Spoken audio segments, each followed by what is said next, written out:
افتؤمنون ببعض الكتاب وتکفرون ببعض. په هر دور کې د باطلو دا یو غلط او بد عادت جوړ شوی ده چې هغه ماته هم دی هغه پیژنګلی ضروری ده او تاسو ته هم دی هغه پیژنګلی ضروری ده چې کله هم داسې روغ خلک وي یا ښه خلک وي یا ښه انسانان وي او داسې یا ښه کارونه وي د هغو نسبت خپل ځان ته کوي او چې کله کوم ځای کې بد خلک وي ښه خلک نه وي د هغو حرکات سکنات د هغه کردار غلط وي یا داسې غلط کار وي ښه کار نه وي بیا د هغو نسبت د اهل حق طرف ته کوي. دوه مثالونه درته بیانوم.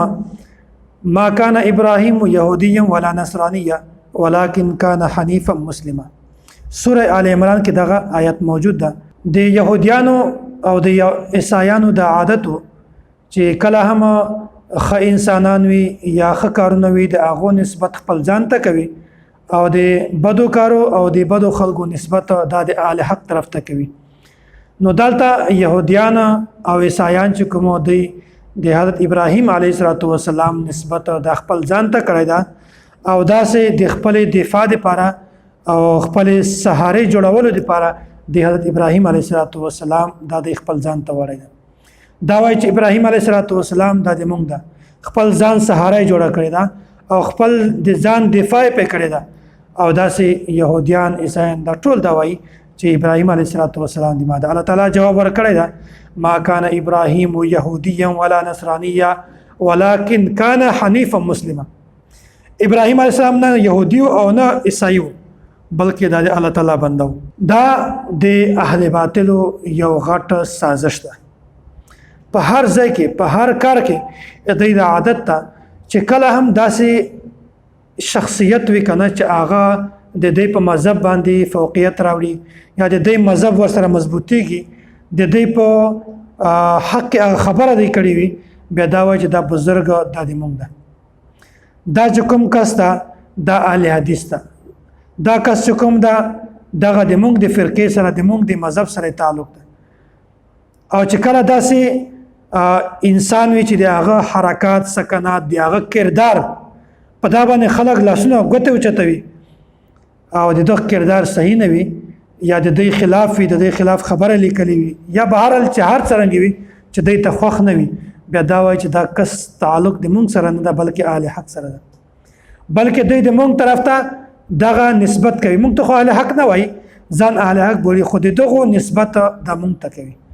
بهرحال د ښو کارو او د ښو انسانانو نسبت دا د ځان ته کوي او د بدو انسانانو بدو خلکو او د بدو کارو نسبت دا د مونږ طرف ته کوي. او دوه مثال دا ده چې د باطلو دا کوشش ته چې هغه د ښو خلکو نسبت ځان ته کوي او د بدو خلکو نسبت دا د مونږ طرف ته کوي.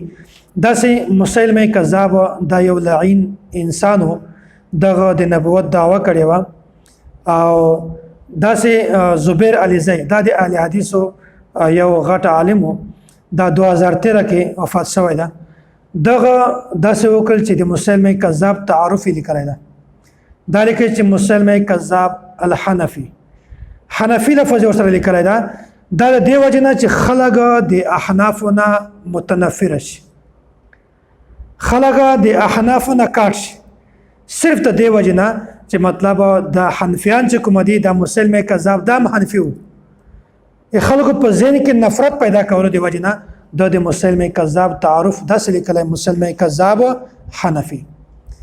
او د دې خلاف چې کوم صحابه کرام دي د هغو د نمو سره حنفي لفظ راغلی ده بیا د هغه صحابي منلو ته هم تیار نه وي.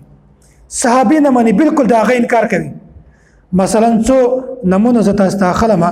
ابو سالم الحنفي دا الاصابه فی تمییز الصحابه دغه جلد نمبر 4 کې دغه څو حواله موجود دي. ابو سالم الحنفي ابو منفع الحنفي اسامه الحنفي سمامه بن اثال الحنفي بکر بن حبیب الحنفي دا د صحابه کرامو نمونه دي او دغه نمو سره حنفي لفظ موجود ده. دا هغه صحابه کرام دي چې غیر مقلدین دا صحابه کرام منلو ته هم تیار نه دي په څه وجه چې آلته د حنفي نسبت مسلمه کذاب طرف ته کړی چې دا څوک ده دا حنفي ده نو هغه نسبت دی وجنه چې کوم صحابه کرامو ته د داسې لفظ نسبت شوی وي دغه نسبت په وجنه نعوذ بالله د صحابه کرامو انکار کړی نو ګورئ د په یو مقصد سره روان دي د یو مقصد د دې ته نه ګوري چې شریعت څه وایي شریعت مونږ ته کومه خبره ښایي بلکې د یو مقصد د هغه مقصد د مخکې روان کړی د هغه خبره ټیک وي او که خبره غلط